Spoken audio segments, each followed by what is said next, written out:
ونصلی علی رسولہ الکریم وعلی آلہ وصحبہ اجمعین اما بعد فاعوذ باللہ من الشیطان الرجیم بسم اللہ الرحمن الرحیم الرجال قوامون علی النساء، مرد عورتوں پر نگران ہیں، مرد عورتوں پر کیا ہیں؟ نگران ہیں۔ بما فضل اللہ بعضهم علی بعض، اس فضیلت کی وجہ سے جو اللہ تعالیٰ نے بعض کو بعض پر عطا کی ہے۔ وَبِمَا أَنفَقُوا مِنْ أَمْوَالِهِمْ، اور اس وجہ سے کہ وہ اپنے مال خرچ کرتے ہیں، اور اس وجہ سے کہ وہ اپنے مال خرچ کرتے ہیں۔ فَالصَّالِحَاتُ، پس نیک عورتیں، قانتاتٌ، فرما بردار ہوتی ہیں، حافظاتٌ، اور حفاظت کرنے والی ہوتی ہیں، للغیبی، مرد کی غیر موجودگی میں، بما حفظ اللہ، اس چیز کی حفاظت کرتی ہیں جس کا اللہ نے حکم دے رکھا ہے۔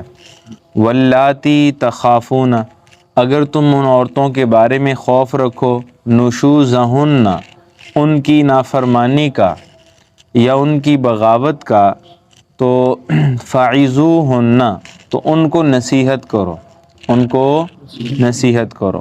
وَاہْجُرُوهُنَّ فِي الْمَضَاجِعِ، اور ان کی خوابگاہوں کو جدا کر دو، ان کے بستروں کو الگ کر دو۔ وَاضْرِبُوهُنَّ، اور اگر پھر بھی وہ نہ سمجھیں، وَاضْرِبُوهُنَّ، تو ان کو مار بھی سکتے ہو، ان کو مار بھی سکتے ہو۔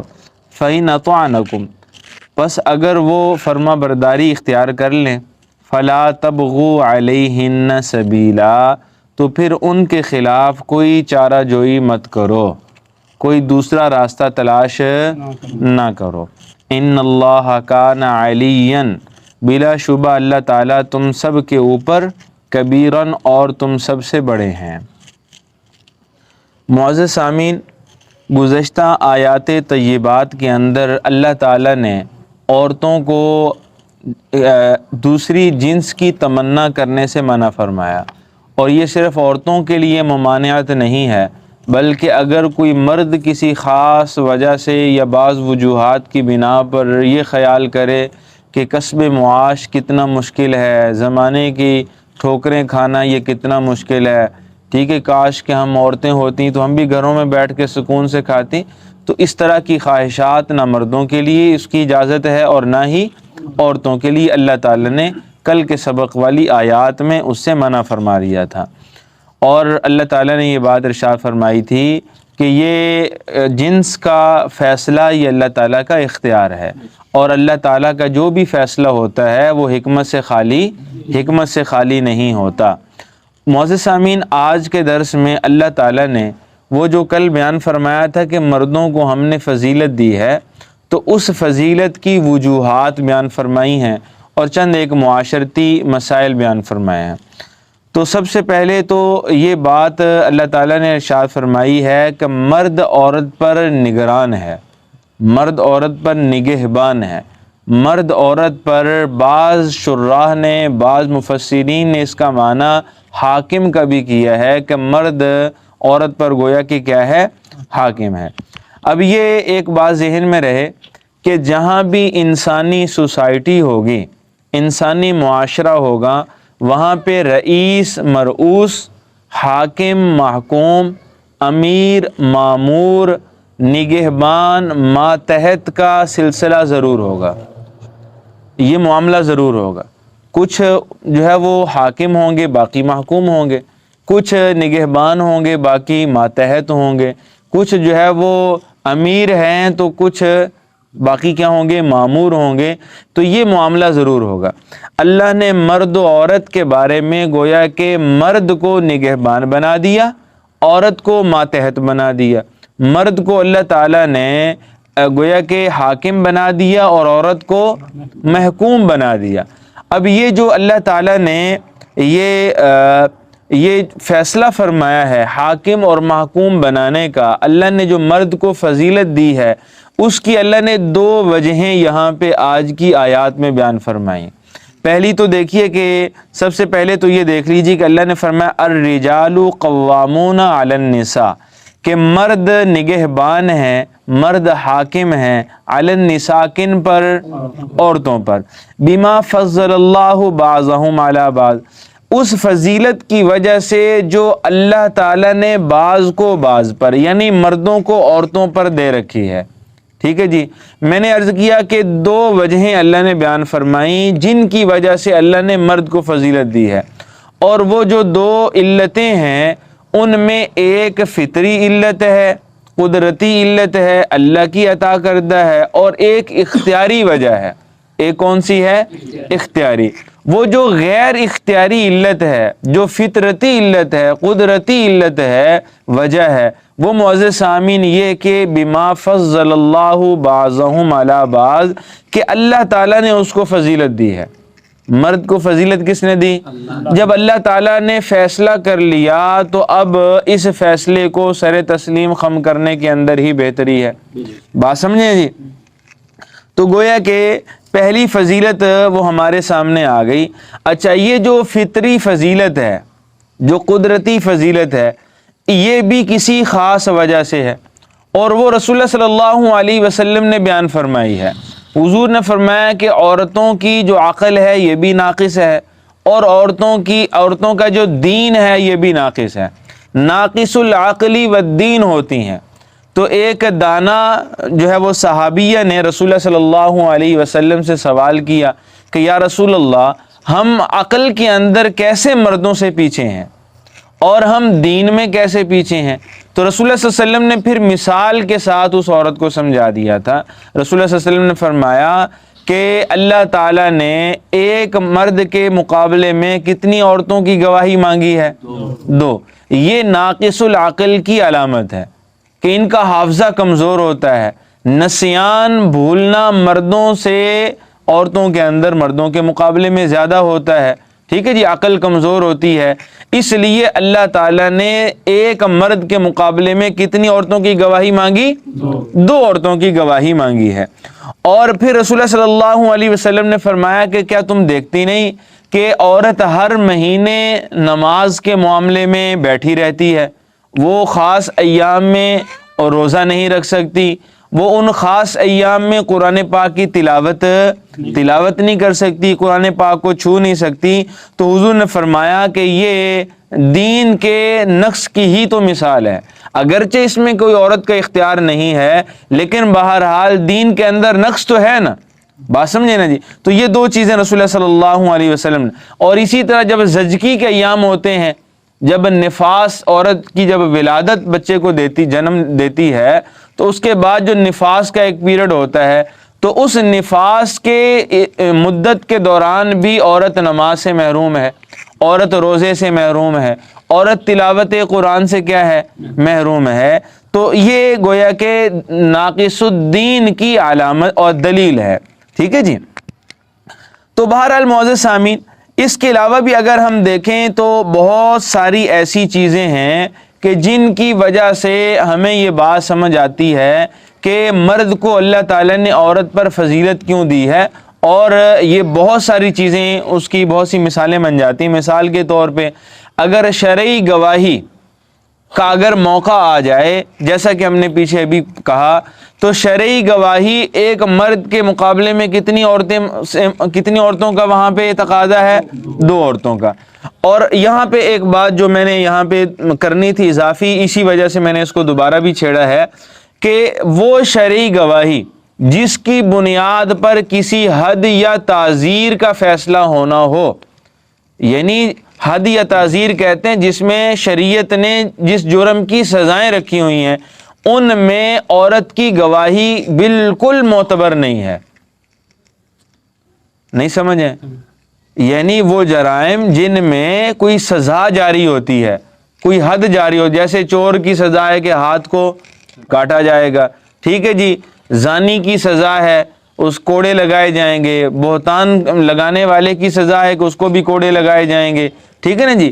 تو جن جرائم میں حد جاری ہوتی ہے، سزا کو عربی میں حد جاری ہونا کہتے ہیں، تو جن جرائم پہ سزائیں متعین ہیں، حد جاری ہوتی ہے، ان سزاؤں کی گواہی عورت کی بالکل معتبر نہیں ہے، ٹھیک ہے جی، جبکہ مرد کی گواہی وہاں پہ کیا ہے؟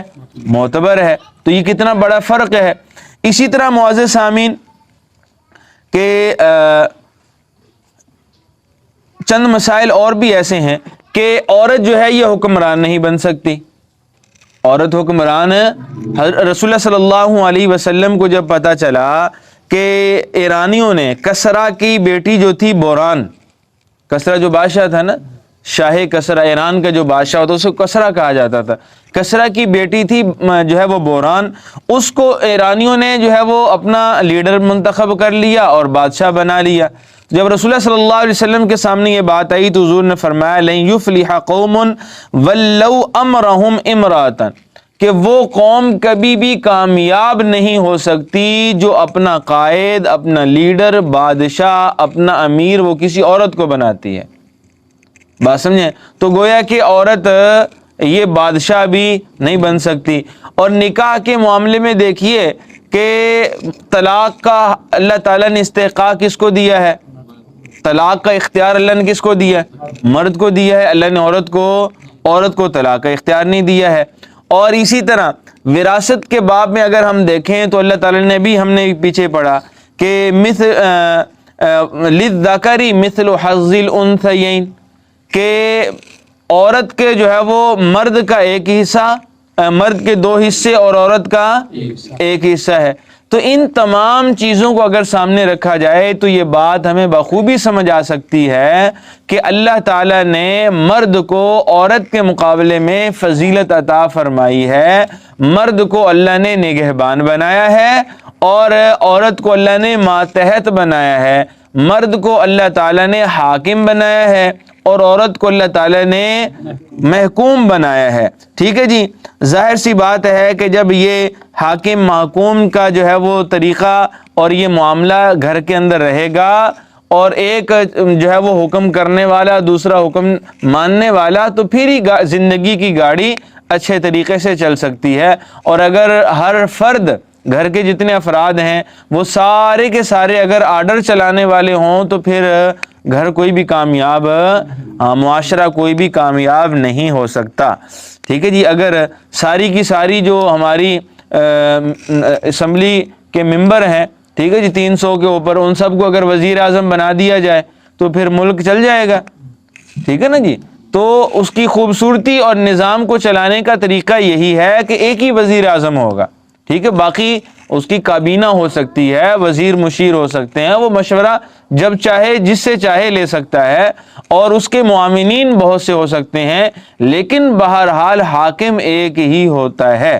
ٹھیک ہے جی، اور دوسری جو اختیاری فضیلت ہے، یہ تو تھی وہ فضیلت جو غیر اختیاری اور فطرتی ہے۔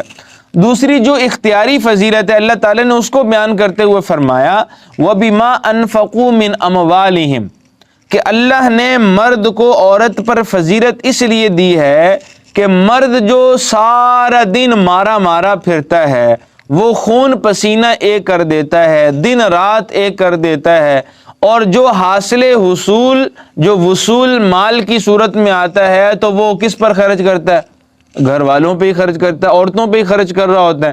ٹھیک ہے جی، تو اللہ نے فرمایا چونکہ مرد مال خرچ کرتا ہے اس لیے حاکمیت کا حق بھی اسی کو حاصل ہے۔ بھئی بات سمجھو یا نہیں سمجھے؟ سو رہے ہیں سارے ماشاءاللہ؟ ٹھیک ہے جی، ہاں سمجھے بھائی جی، چلیں ماشاءاللہ، دیکھیے وہ تو نظر آ ہی رہا ہے۔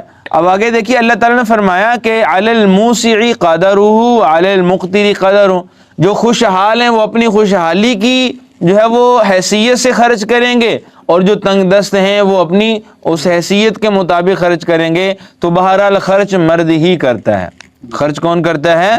مرد ہی کرتا ہے۔ اچھا، بہرحال اللہ تعالیٰ نے اس کے بعد نیک عورتوں کے چند اوصاف بیان فرمائے ہیں۔ ٹھیک ہے جی، فرمایا فالصالحات قانتات، کہ جو نیک عورتیں ہوتی ہیں وہ اطاعت گزار ہوتی ہیں، وہ کیا ہوتی ہیں؟ وہ فرما بردار ہوتی ہیں۔ مسند احمد کی ایک حدیث ہے، رسول اللہ صلی اللہ علیہ وسلم نے ارشاد فرمایا المرأۃ اذا صلت خمسہا، جب عورت 5 نمازیں پابندی سے پڑھنا شروع کر دے یا پڑھے اس کی پابندی کرے، وصامت شہرہا، اور پابندی سے رمضان المبارک کے روزے رکھے اگر وہ پاکیزہ ہے، اور فرمایا وَأَحْسَنَتْ فَرْجَهَا، اور اپنی جو ہے وہ شرمگاہ کی حفاظت کرے، اپنی عزت اور آبرو کی محافظت کرے، وَأَطَاعَتْ بَعْلَهَا اور اپنے شوہر کی فرما برداری کرے، تو فرمایا فَلْتَدْخُلْ مِنْ أَيِّ أَبْوَابِ الْجَنَّةِ شَاءَتْ، وہ کل قیامت کے دن جنت کے 8 دروازوں میں سے جس دروازے سے چاہے داخل ہو جائے۔ 5 نمازوں کی پابندی کرنی ہے اور روزوں کی پابندی کرنی ہے، شوہر کی اطاعت و فرما برداری کرنی ہے، اور حضور نے فرمایا کہ اپنی عزت آبرو کی حفاظت کرنی ہے، اس کے بعد وہ جنت کے جس دروازے سے چاہے داخل ہو سکتی ہے۔ ٹھیک ہے جی۔ اور خامند کی اطاعت یہ بھی بہت ضروری ہے بھائی۔ رسول اللہ صلی اللہ علیہ وسلم نے ارشاد فرمایا لو کنت آمر احدا ان یسجد لاحد لامرت المرأة ان تسجد لزوجها، کہ اگر میں اللہ کے علاوہ کسی کو سجدہ کرنے کا حکم دیتا تو میں بیوی کو حکم دیتا کہ وہ اپنے شوہر کو کیا کرے، اتنے احسان ہیں شوہر کے عورتوں پر۔ ٹھیک ہے جی۔ ویسے تو یہ باتیں عورتوں کے سامنے کہنے کی ہیں، ٹھیک ہے جی، آپ کے سامنے کہیں گے تو ممکن ہے کہ آپ کا دماغ بہت اوپر چلا جائے، ٹھیک ہے جی، اور آپ کو دوبارہ اصلاح کی ضرورت پڑ جائے، ٹھیک ہے جی۔ تو اس لیے بہتر تو یہی تھا کہ عورتوں کے سامنے اس طرح کی باتیں ہوں، لیکن بہرحال پھر بھی معزز سامعین، آپ ایک وسیلہ اور ذریعہ ہیں، ٹھیک ہے، آپ بھی اچھے طریقے سے ان تک یہ باتیں پہنچا سکتے ہیں، لیکن بہرحال وہ حاکم سمجھ کر نہیں پہنچانے، ٹھیک ہے جی۔ یہ نہ ہو کہ آپ ان کو اپنے سامنے نیچے بٹھائیں اور پھر جو ہے وہ کہیں کہ اب سنو حاکم کی بات محکوم جس طرح سنتا ہے، ٹھیک ہے جی۔ یہ تو بہرحال اللہ تعالیٰ نے ایک جو فضیلت دے رکھی ہے اس کو میں نے آپ کے سامنے بالکل شر و بست کے ساتھ بڑی وضاحت کے ساتھ رکھا ہے تاکہ کوئی بھی بات سمجھنے میں دشواری نہ رہے۔ تو معزز سامعین، دوسری صفت اللہ تعالیٰ نے نیک عورت کی کیا بیان فرمائی؟ فرمایا کہ حافظات للغیب، کہ وہ شوہر کی غیر موجودگی میں حفاظت کرنے والی ہوتی ہے۔ حفاظت کس چیز کی؟ اپنی عزت اور آبرو کی بھی اور شوہر کے مال کی بھی حفاظت کرنے والی ہوتی ہے۔ ایسا نہیں کہ شوہر ادھر نکلا اور پیچھے سے جو گھر میں ہے سارا سمیٹ کے کوئی کسی کو دیا جا رہا ہے، کچھ کسی کو دیا نہیں، ایسا نہیں، بلکہ شوہر کے مال کی بھی حفاظت کرنی ہے اور شوہر کی عزت آبرو کی بھی کیا کرنی ہے؟ حفاظت کرنی ہے۔ بما حافظ اللہ، یہ وہ حفاظت ہے جس حفاظت کا اللہ تعالیٰ نے حکم دیا ہے، یعنی شوہر کی عزت آبرو کی، اس کے مال وغیرہ کی حفاظت یہ عورت کے کیا ہے؟ اب ظاہر سی بات ہے کہ شوہر تو کسب معاش میں گھر سے باہر ہی ہوں گے نا، گھر کے اندر تو رہ کے کمائی جو ہے وہ کمانے سے رہے، تو وہ جب گھر سے باہر ہوں گے تو گھر کی ذمہ داری اب کس پہ ہے؟ اب خاتون خانہ پہ ہے۔ تو اللہ تعالیٰ نے اب جو گھر کی ذمہ داریاں ہیں وہ اس کے سر پہ ڈالی ہیں اور فرمایا کہ اگر حفاظت کرو گی تو اللہ کا انعام ہوگا جنت کی صورت میں، اور اگر جو ہے وہ حفاظت نہیں کرو گی تو پھر اللہ تعالیٰ کے غضب سے بچ نہیں سکتی ہیں۔ تو فرمایا اب یہاں جو اگلی بات ہے نا واللاتی تخافون نشوزہن، یہاں سے نافرمان عورتوں کو اللہ تعالیٰ نے ہمیں بتایا کہ سمجھانا کیسے ہے، ان کو راہ راست پہ کیسے لانا ہے۔ نیک عورتوں کے اوصاف آ گئے، اب نافرمان عورتوں کے بارے میں اللہ تعالیٰ نے ایک دو باتیں ارشاد فرمائیں، اور کیا فرمایا؟ سب سے پہلے واللاتی تخافون نشوزہن، کہ اگر تمہیں ان کی نافرمانی کا خوف ہو، وہ فرما برداری نہیں کرتی، ٹھیک ہے، اطاعت نہیں کرتی، بات نہیں مانتی، تو پھر یہ بھی چند دن پہلے ایک ساتھی جو ہے وہ آپ ہی میں سے شکایت کر رہے تھے کہ جو ہے وہ گھر سے کچھ اس طرح کے مسائل ہیں، تو بہرحال اب اللہ تعالیٰ نے جو ہے وہ اس کا حل پیش کیا ہے۔ فرمایا کہ اگر عورت کی طرف سے نافرمانی کا تمہیں خوف ہو، جو ہے وہ اندیشہ ہو، تو اب 3 ہیلے اختیار کرنے، 3 صورتوں میں اس کو راہ راست پر لانے کا اللہ تعالیٰ نے 3 طریقے بتا دیے، ٹھیک ہے جی، 3 صورتیں بیان کر دی۔ پہلا یہ ہے کہ فاعظوہن، اسے نصیحت کرو، اسے کیا کرو؟ اگر وہ سلیم الفطرت اور سلیم العقل ہوگی تو وہ آپ کی نصیحت کو قبول کرتے ہوئے وہ صحیح راستے پہ آ جائے گی۔ جب آپ دلیل سے بات سمجھائیں گے تو یقیناً وہ بات سمجھ جائے گی، ٹھیک ہے جی۔ اور اگر وہ سلیم الفطرت نہ ہو، عورتیں بھی تو مختلف قسم کی ہوتی ہیں جیسے مرد ہوتے ہیں، تو بہرحال تو پھر فرمایا کہ اگر آپ کے سمجھانے کے باوجود وہ راہ راست پہ نہ آئے، اسے عقل نہ آئے، تو فرمایا وَاہْجُرُوهُنَّ فِي الْمَضَاجِعِ، دوسرا مرحلہ یہ ہے کہ پھر اپنے بستر، خواب گاہیں، نشستیں جدا کر دو، ٹھیک ہے جی، ان کو الگ چھوڑ دو، تنہا چھوڑ دو۔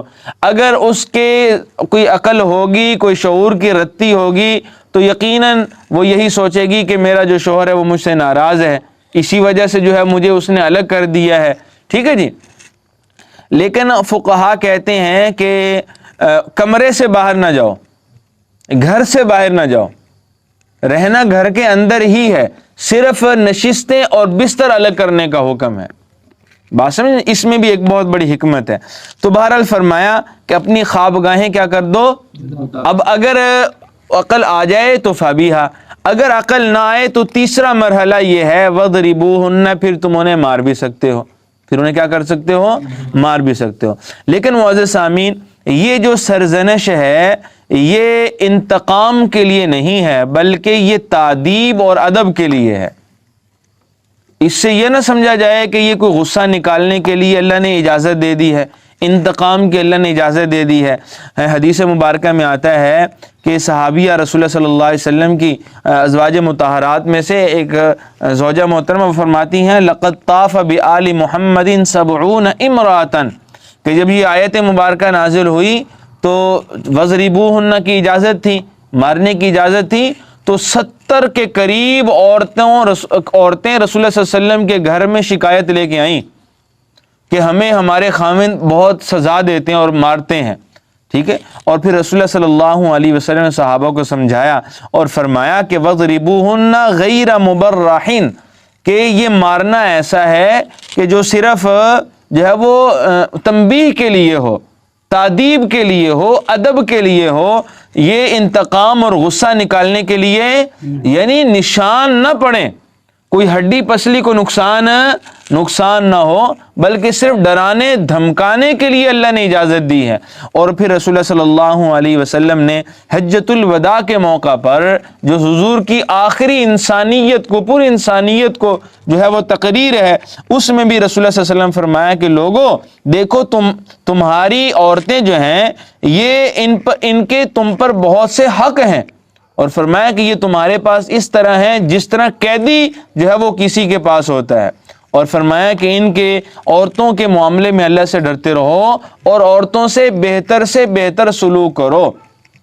بات سمجھ رہے ہیں جی؟ ہاں، تو یہ چیزیں جو ہے وہ رسول اللہ صلی اللہ علیہ وسلم سے بطور جب وہ تعلیم کے، بطور تربیت کے ہم تک پہنچتی ہیں کہ بہرحال ان سے اچھا رویہ جو ہے وہ اختیار کرنا، حسن اخلاق۔ رسول اللہ صلی اللہ علیہ وسلم نے فرمایا کہ تم میں سے سب سے زیادہ بہترین وہ آدمی ہے جو اپنے گھر والوں کے ساتھ سب سے اچھا ہے۔ یہ جو ہم اخلاق باہر ایک دوسرے کے ساتھ پیش کرتے ہیں تو بھائی یہ تو معاشرت کا خوف ہوتا ہے، یہ تو لوگوں کی طعن و تشنیع کا ڈر ہوتا ہے۔ بات سمجھے نا کہ اگر میں بدخلقی کا مظاہرہ کروں گا تو لوگ میرے بارے میں کیا کہیں گے۔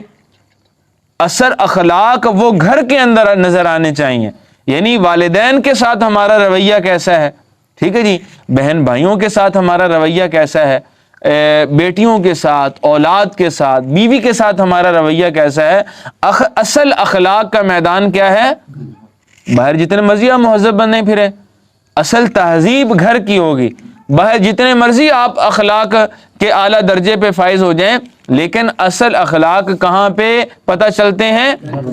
گھر کے اندر۔ اور حضور نے فرمایا تم میں سے جو سب سے بہترین وہی ہے جو اپنے گھر کے اندر سب سے بہتر ہے۔ اور پھر حضور نبی رحمت صلی اللہ علیہ وسلم نے فرمایا لوگو تم سب میں سے سب سے زیادہ اچھا میں ہوں، اس لیے کہ تمہارے مقابلے میں گھر والوں کے ساتھ سب سے بہتر میں سلوک کرتا ہوں۔ بس، اور گھر والوں میں کون آتے ہیں؟ دوست احباب آتے ہیں، رشتہ دار آتے ہیں، محلے والے آتے ہیں۔ گھر کے اندر تو بھئی والدین ہوتے ہیں، گھر کے اندر تو بیویاں ہیں، گھر کے اندر تو اولاد ہیں، ان کے ساتھ جو ہے وہ بہتر سے بہتر سلوک اور عمدہ سے عمدہ اخلاق کا ہمیں حکم دیا جا رہا ہے۔ بھئی اپنے اخلاق خاص طور پہ گھر کے اندر صحیح کریں گے نا جی، گھر والوں کے ساتھ جب بھی جانا ہے تو یہ سنت ہے کہ جیسے ہی گھر میں داخل ہوں بلند آواز سے اگرچہ گھر خالی ہو سلام کہیں، ٹھیک ہے جی، اور پھر خندہ پیشانی کے ساتھ سب کو مسکرا کے ملیں، حال احوال لے لیں ہیں، ٹھیک ہے نا جی. تو یہ سنت ہے، اور میں آپ کے سامنے یہی عرض کرتا ہوں کہ اس سنت پر عمل کرنے کی وجہ سے انشاءاللہ بہت سے مسائل ویسے ہی حل ہو جائیں گے، ٹھیک ہے نا جی.